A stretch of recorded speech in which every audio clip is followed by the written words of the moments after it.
আলাইকুম এভরিওয়ান, সবাই কেমন আছো? আলহামদুলিল্লাহ আমি অনেক ভালো আছি, আশা করছি তোমরা অনেক ভালো আছো। তো welcome back to my channel লাভলিয়াত ব্লগ।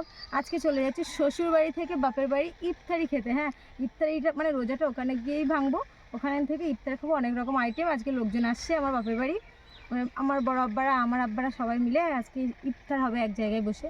অবশ্য সব বেশি কিছু দেখাতে পারবো না, তবে যতটুকু দেখাতে পারবো দেখাবো। তো পুরোপুরি ব্লগটা দেখতে থাকো। দেখো এখন আয়াত বাড়ি থেকে কুল খেতে খেতে আসলো।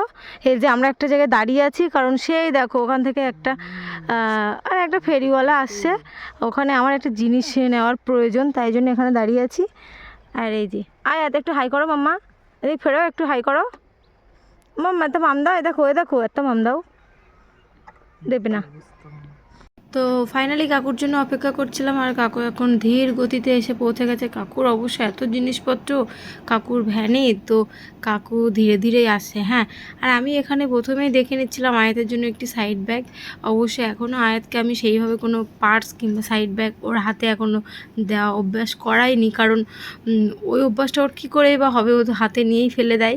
তো আমি দেখছিলাম যে মানে ছোট ছোট ব্যাগের মধ্যে কিছু পাওয়া যায় কিনা। অবশ্য আমি একটা দরকারে এখানে কাকুর কাছে মানে আর কি দাঁড় করালাম, কাকুকে ডাকলাম। সেটি হলো আমার হিজাব পিন লাগবে, হিজাব কাটাটা পড়ে গেছে আস্তে আস্তে, তো সেই জিনিসের জন্য হিজাব পিনটি নিলাম আমার দরকার বলে, তোমার দেওয়ার জন্য নেইনি। না না, আমার দরকার, আমার এমার্জেন্সি প্রয়োজন, অমনি আর কাকুকে দাঁড় করালাম। কোথায় এই ফেলে দিল, দাও দাও দাও, আমার একটু পিন করতে হবে, দাও।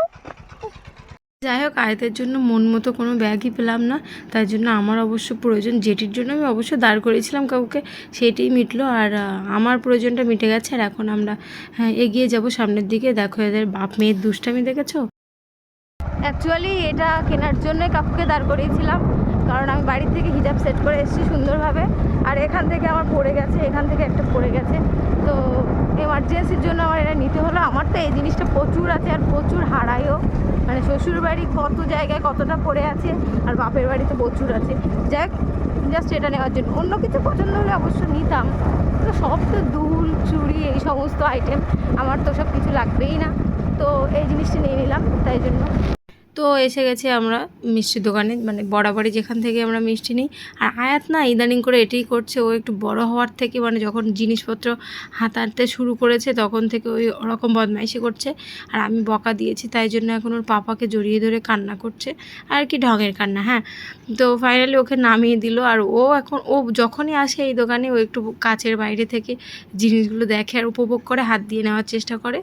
তো আমরা কাকুকে বলেছি আর কি রসগোল্লা দিতে, তো মানে এক একজনের এক এক পার্ট, আমরা 2-3 বোনে আছি, এক একজন এক এক রকম।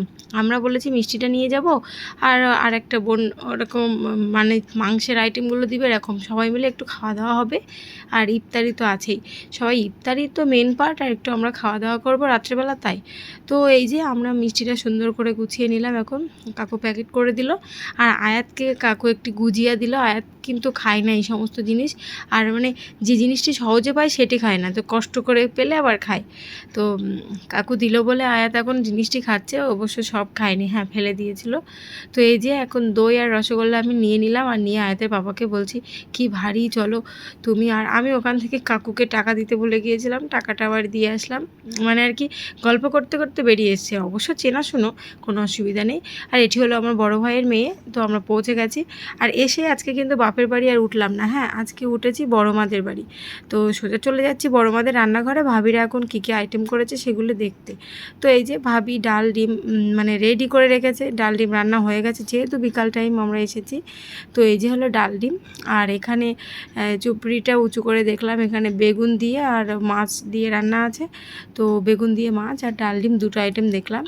আর তারপরে এখন তো মাংসের আইটেম চলছে, আর আলু ভাজাটা আমি তোমাদেরকে এখনও দেখাতে পারিনি, ওটা আর কি ক্যামেরা করতে পারিনি। তো ইফতারির জন্য সব রকম আইটেম চলছে।